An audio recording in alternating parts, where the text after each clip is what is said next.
नमस्कार। सत्ता का फाइनल में आपका स्वागत है। मैं हूं आपके साथ बुशरा। सत्ता के फाइनल में आज बात करेंगे लोकसभा सीट ग्वालियर के बारे में, साथ ही सीट का इतिहास और माहौल पर हम चर्चा करेंगे। तो चलिए शुरू करते हैं हमारा खास कार्यक्रम सत्ता का फाइनल।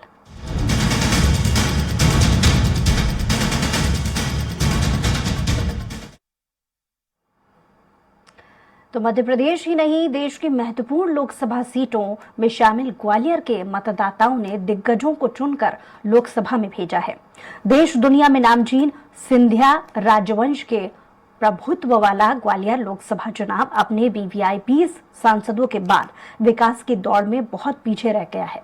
ऐतिहासिक शहर ग्वालियर के विकास को देखकर ये अंदाजा लगाना भी मुश्किल होता है कि राजमाता विजय राजे सिंधिया, अटल बिहारी वाजपेयी, एन.के. शेजवलकर, माधवराव सिंधिया, जयभान सिंह पवैया, यशोधरा राजे सिंधिया, नरेंद्र सिंह तोमर जैसे नामचीन राजनेताओं ने इस शहर का लोकसभा में प्रतिनिधित्व किया है। अगर माधवराव सिंधिया के रेल मंत्री वाले कार्यकाल को छोड़ दिया जाए तो ग्वालियर को वीआईपी सांसद के होने को कोई बहुत बड़ा लाभ नहीं दिखाई देता नजर आता। आज भी ग्वालियर विकास की दौड़ में अपने समक्ष मध्य प्रदेश की शहरों में से बहुत पीछे रह गया है। इसके लिए कारणों और संभावनाओं पर चर्चा के पहले एक नजर ग्वालियर संसदीय क्षेत्र के इतिहास और भूगोल पर। मध्य प्रदेश ही नहीं, देश की महत्वपूर्ण लोकसभा सीटों में शामिल ग्वालियर के मतदाताओं ने दिग्गजों को चुनकर लोकसभा में भेजा है। देश दुनिया में नामचीन सिंधिया राजवंश के प्रभुत्व वाला ग्वालियर लोकसभा क्षेत्र अपने वीवीआईपी सांसदों के बाद विकास की दौड़ में बहुत पीछे रह गया है। ऐतिहासिक शहर ग्वालियर के विकास को देखकर यह अंदाजा लगाना भी मुश्किल होता है कि राजमाता विजय राजे सिंधिया, अटल बिहारी वाजपेयी, एन.के. शेजवलकर, माधवराव सिंधिया, जयभान सिंह पवैया, यशोधरा राजे, नरेंद्र सिंह तोमर जैसे नामचीन राजनेताओं ने इस शहर का लोकसभा में प्रतिनिधित्व किया है। अगर माधवराव सिंधिया के रेल मंत्री वाले कार्यकाल को छोड़ दिया जाए तो ग्वालियर की वीआईपी सांसद के होने को कोई बहुत बड़ा लाभ नहीं दिखाई देता है। आज भी ग्वालियर विकास की दौड़ में अपने समकक्ष मध्य प्रदेश के ही शहरों से बहुत पीछे है। इसके कारणों और संभावनाओं पर चर्चा के पहले एक नजर ग्वालियर संसदीय क्षेत्र के इतिहास और भूगोल पर। ग्वालियर से अब तक निर्वाचित सांसद ग्वालियर लोकसभा सीट 1952 से ही अस्तित्व में। 1952 में पहली बार वीजी देशपांडे सांसद चुने गए। गुना से भी जीतने के कारण देशपांडे का इस्तीफा। 1952 में उपचुनाव में महासभा के ही एन.बी. खरे जीते। 1957 में कांग्रेस से सूरज प्रसाद सांसद चुने गए। 1962 में कांग्रेस से राजमाता विजय राजा निर्वाचित। 1967 में जनसंघ के राम अवतार शर्मा चुने गए। 1971 में जनसंघ के अटल बिहारी वाजपेयी निर्वाचित। 1977 में जनता पार्टी से एन.के. शेजवलकर चुने गए। 1980 में एन.के. शेजवलकर दूसरी बार भी निर्वाचित हुए। 1984 में कांग्रेस के माधवराव सिंधिया सांसद चुने गए। कांग्रेस से सिंधिया फिर निर्वाचित हुए। 1996 में सिंधिया अपनी पार्टी मध्य प्रदेश विकास कांग्रेस से जीते। 1998 में एक बार फिर सिंधिया कांग्रेस से निर्वाचित हुए। 1999 में भाजपा के जयभान सिंह पवैया चुनाव जीते। 2004 में कांग्रेस के राम सेवक सिंह सांसद निर्वाचित। 2007 के उपचुनाव में यशोधरा राजे सिंधिया चुनी गयी। 2009 में एक बार फिर यशोधरा राजे चुनाव जीती। 2014 भाजपा के नरेंद्र सिंह तोमर को चुना गया। 2019 में भाजपा के विवेक शेजवलकर निर्वाचित हुए। ग्वालियर संसदीय क्षेत्र में 8 विधानसभा क्षेत्र आते हैं। अपने प्रारंभिक काल से ही यह क्षेत्र सिंधिया राजवंश के साथ हिंदुत्व का साथ देने वाला क्षेत्र रहा है।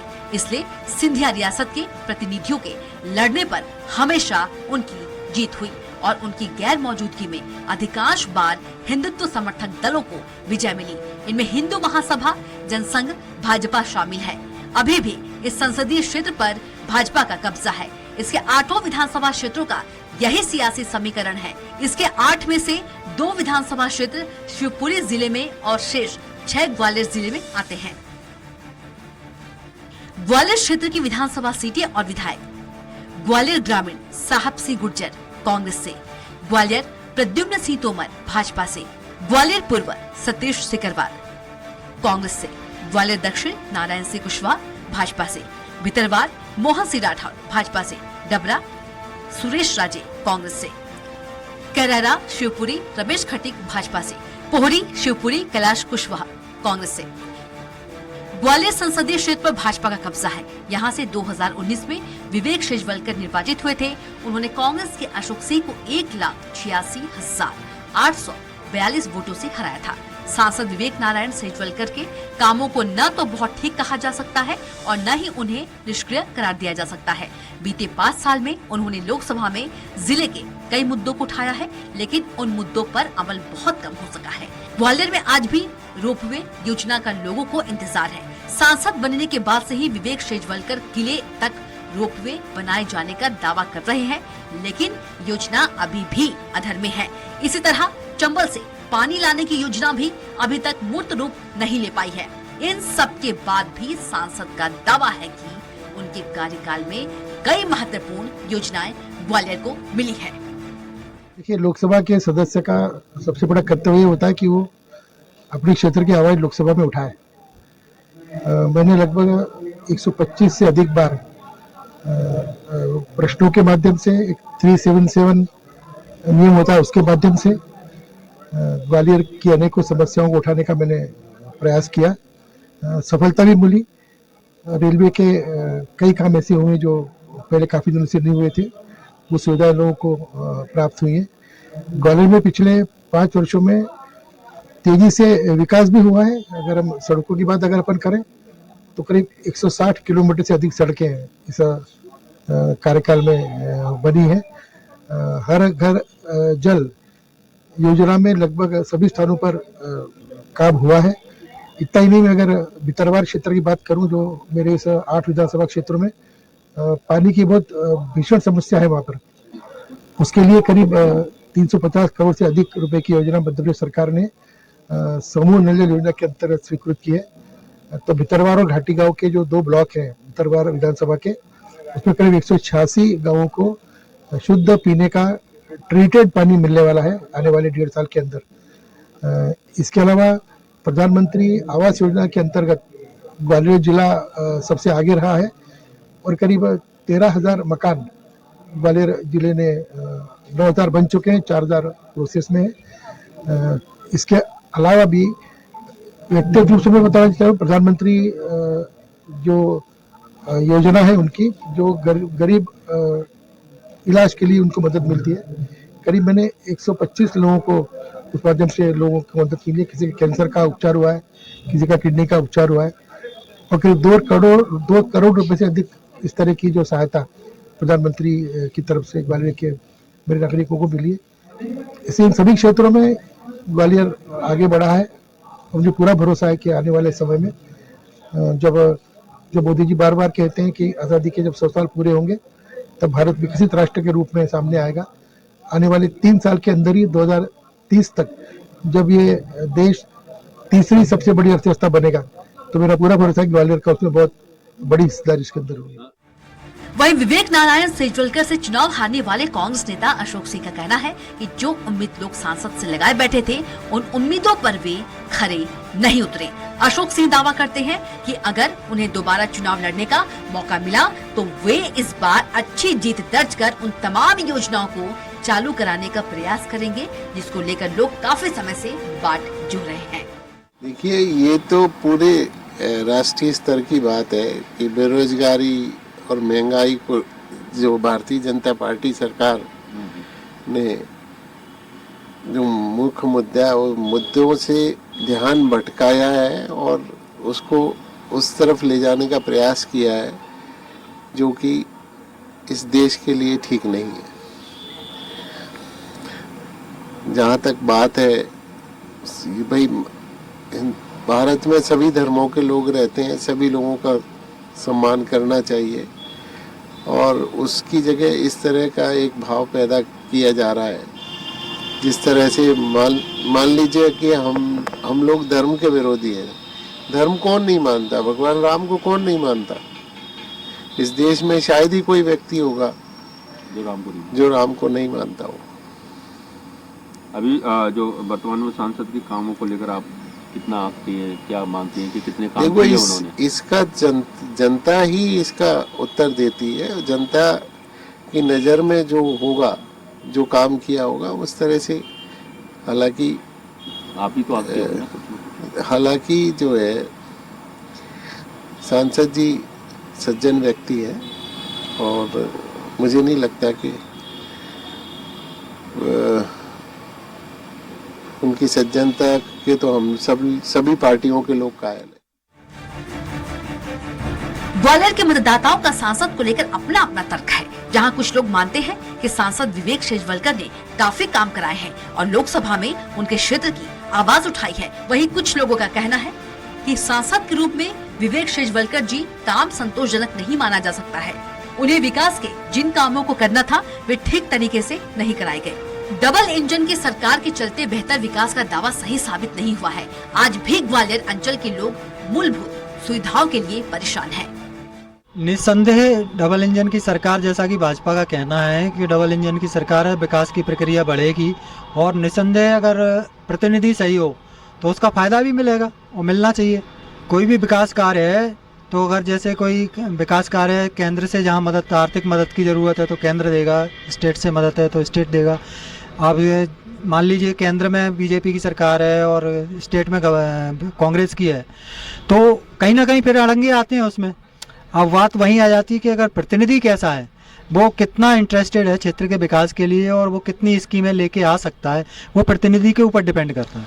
हमारे सांसद में ये खूबी होना चाहिए कि हमारी जो आवाज़ है वो लोकसभा में उठाएं और जनता की जो मांगे हैं, जनता की जो समस्याएं हैं उनका निराकरण कराएं। जो लोकसभा के माध्यम से होने लायक हैं वो उन समस्याओं का निराकरण लोकसभा के माध्यम से कराएं और विकास कराएं। ग्वालियर में जो है, जो ग्वालियर पिछड़ा हुआ है अभी तक, उसको जो है विकास कार्य को कराएं और विकास को गति दें।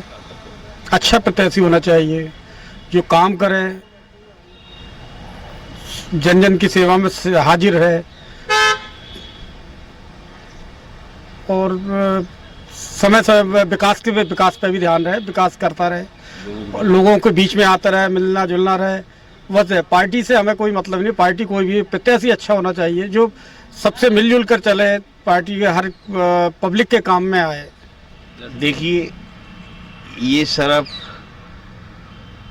जो हमारी भारतीय जनता पार्टी है सिर्फ प्रचार करने के लिए डबल इंजन की सरकार है, लेकिन डबल इंजन की सरकार होने का जो लाभ ग्वालियर की जनता को, ग्वालियर के लोगों को, ग्वालियर शहरवासियों को मिलना चाहिए वो नहीं मिल पा रहा है। सिर्फ कटआउट होर्डिंगों में दिखाई देती है डबल इंजन की सरकार, लेकिन धरातल पर इसका असर कहीं दिखाई नहीं देता है। जनता के प्रतिनिधि हैं, जनता ही द्वारा चुने जाते हैं, तो जनता ये चाहती है कि उनके काम करें, क्षेत्र को विकास दें और अच्छी खूबी तो एक यही है कि सांसद लोगों के बीच में रहे, उनके मुद्दों को लोकसभा में उठाए और बढ़ चढ़ के हिस्सा ले सामाजिक कार्यक्रमों में और चीज़ों में फैसला लेते, अच्छा फैसला ले सकते हैं। ग्वालियर शहर के अंदर मुद्दे तो काफ़ी सारे हैं, जैसे कि एक मुद्दा आपका सांसद जी काफ़ी समय से लगे थे आपका रोपवे का। मुझे नहीं लगता कि रोपवे कभी ग्वालियर बन पाएगा, क्योंकि सरकार जब बीजेपी की है, मुख्यमंत्री बीजेपी का है, सेंटर में बीजेपी है, तो फिर भी उसके बाद भी जो रोपवे जो अपना सौंदर्य के रूप में जो किला है उसको लोग घूमने के लिए, देखने के लिए आते हैं। तो वो रोपवे मैं करीब 10-15 साल से मैं ही देख रहा हूँ कि रोपवे का मैटर अभी वैसे धरातल पे कुछ हुआ ही नहीं है। तो एक तो वो मुद्दा वो सोल्व नहीं कर पाए, क्योंकि सांसद जी काम ठीक करते हैं, लेकिन अब सांसद जी खुद की नहीं चल रही है या सरकार उनकी नहीं सुन रही है, ये पता ही नहीं है कि बीजेपी में हो क्या रहा है। अटल जी, राजमाता माधवराव सिंधिया जैसे दिग्गजों को चुनकर लोकसभा भेजने वाले ग्वालियर को आज भी उम्मीद है कि कभी तो किसी सांसद की अगुवाई में वह विकास की दौड़ में प्रदेश के ही अन्य शहरों की तरह आगे होगा। इसी उम्मीद में मतदाताओं का मन माहौल के मुताबिक नेताओं की बात को मान लेता है। ग्वालियर से विनोद शर्मा के साथ special desk, Swaraj express. Gwalior में बीजेपी सांसद विवेक नारायण शेजवलकर की बात करें तो न तो उनके कामों को ज्यादा ठीक कहा जा सकता है और न ही उन्हें निष्क्रिय कहा जा सकता है। पिछले 5 साल में उन्होंने लोकसभा में जिले के कई मुद्दों को उठाया है, लेकिन उन पर कम ही अमल हो सका है। ग्वालियर में आज भी रोपवे योजना का लोगों को इंतजार है। सांसद बनने के बाद से ही विवेक नारायण शेजवलकर द्वारा यही दावा किया जाता था कि रोपवे किले तक बनाया जाएगा, लेकिन योजना अभी भी अधर में लटकी हुई है। तो वहीं चंबल से पानी लाने की योजना भी अभी तक मूर्त रूप प्रदान नहीं कर पाई है। लेकिन सांसद का दावा है कि कई महत्वपूर्ण योजनाएं उन्होंने अपने कार्यकाल में ग्वालियर को दी है। ग्वालियर में पिछले 5 वर्षों में तेजी से विकास भी हुआ है। अगर हम सड़कों की बात अपन करें तो करीब 160 किलोमीटर से अधिक सड़कें इस कार्यकाल में बनी है। हर घर जल योजना में लगभग सभी स्थानों पर काम हुआ है। इतना ही नहीं, मैं अगर भितरवार क्षेत्र की बात करूं, जो मेरे इस 8 विधानसभा क्षेत्रों में पानी की बहुत भीषण समस्या है, वहां पर उसके लिए करीब 350 करोड़ से अधिक रुपए की योजना मध्य प्रदेश सरकार ने समूह नल जल योजना के अंतर्गत स्वीकृत की है। वहीं दूसरी ओर विवेक नारायण शेजवलकर से चुनाव हारने वाले कांग्रेस नेता अशोक सिंह का कहना है कि जो उम्मीद सांसद से लोग लगाए बैठे थे, उन उम्मीदों पर वह खरे नहीं उतरे। अगर उन्हें दोबारा चुनाव लड़ने का मौका मिला तो वह इस बार एक अच्छी जीत दर्ज कर उन तमाम योजनाओं को चालू कराने का प्रयास करेंगे, जिसको लेकर लोग काफी समय से वाट जो रहे हैं। बहुत सारे विकास के काम हैं ग्वालियर में, क्योंकि ग्वालियर विकास की दौड़ में बहुत पिछड़ गया है और उसको पूरा करने का प्रयास हम लोग करेंगे। इंफ्रास्ट्रक्चर का बड़ा काम ग्वालियर में होना है, ट्रेनों का काम होना है, और भी बहुत सारे काम हैं। इंडस्ट्रियलाइजेशन का होना है, वो करने का प्रयास करेंगे अगर जनता हमें मौका देती है तो। ग्वालियर के मतदाताओं का सांसद को लेकर अपना अपना तर्क है। जहां कुछ लोग मानते हैं कि सांसद ने काफी कार्य कराए हैं और लोकसभा में उनके जिले की आवाज उठाई है, तो वहीं कुछ लोगों का कहना है कि सांसद जी को जिले के लिए करना चाहिए था, वह ठीक तरीके से नहीं किया। आज भी लोग मूलभूत सुविधाओं के अभाव में जी रहे हैं। कोई भी विकास कार्य है तो अगर जैसे कोई विकास कार्य केंद्र से जहाँ मदद, आर्थिक मदद की जरूरत है तो केंद्र देगा, स्टेट से मदद है तो स्टेट देगा। अब ये मान लीजिए केंद्र में बीजेपी की सरकार है और स्टेट में कांग्रेस की है, तो कहीं ना कहीं फिर अड़ंगे आते हैं उसमें। अब बात वहीं आ जाती है कि अगर प्रतिनिधि कैसा है, वो कितना इंटरेस्टेड है क्षेत्र के विकास के लिए और वो कितनी स्कीमें लेके आ सकता है, वो प्रतिनिधि के ऊपर डिपेंड करता है। हमारे सांसद में ये खूबी होना चाहिए कि हमारी जो आवाज़ है वो लोकसभा में उठाएं और जनता की जो मांगे हैं, जनता की जो समस्याएं हैं, उनका निराकरण कराएं। जो लोकसभा के माध्यम से होने लायक हैं, वो उन समस्याओं का निराकरण लोकसभा के माध्यम से कराएं और विकास कराएं। ग्वालियर में जो है, जो ग्वालियर पिछड़ा हुआ है अभी तक, उसको जो है विकास कार्य को कराएं और विकास को गति दें। अच्छा प्रत्याशी होना चाहिए जो काम करे, जन जन की सेवा में हाजिर है और समय से विकास पे भी ध्यान रहे, विकास करता रहे, लोगों के बीच में आता रहे, मिलना जुलना रहे। बस पार्टी से हमें कोई मतलब नहीं, पार्टी कोई भी प्रत्याशी अच्छा होना चाहिए जो सबसे मिलजुल कर चले, पार्टी के हर पब्लिक के काम में आए। जनता के प्रतिनिधि हैं, जनता ही द्वारा चुने जाते हैं, तो जनता ये चाहती है वो उनके काम करें, क्षेत्र को विकास दें। और अच्छी खूबी तो एक यही है कि सांसद लोगों के बीच में रहे, उनके मुद्दों को लोकसभा में उठाए और बढ़ चढ़ के हिस्सा ले सामाजिक कार्यक्रमों में और चीज़ों में अच्छा फैसला ले सकते हैं। जो हमारी भारतीय जनता पार्टी है, सिर्फ प्रचार करने के लिए डबल इंजन की सरकार है, लेकिन डबल इंजन की सरकार होने का जो लाभ ग्वालियर की जनता को, ग्वालियर के लोगों को, ग्वालियर शहरवासियों को मिलना चाहिए, वो नहीं मिल पा रहा है। सिर्फ कटआउट होर्डिंग में दिखाई देती है डबल इंजन की सरकार, लेकिन धरातल पर इसका असर कहीं दिखाई नहीं देता है। देखो, ग्वालियर शहर के अंदर मुद्दे तो काफ़ी सारे हैं। जैसे कि एक मुद्दा आपका सांसद जी काफ़ी समय से लगे थे, आपका रोपवे का।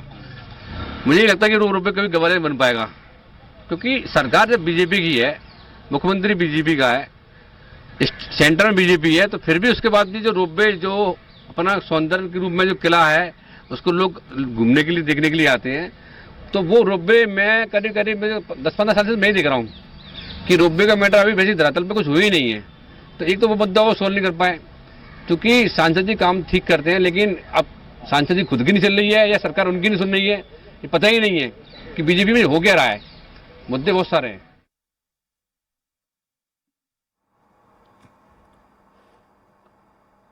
और इसी के साथ ही हमारी खास पेशकश में इतना ही। कुछ और खबरों के लिए देखते रहिए स्वराज एक्सप्रेस।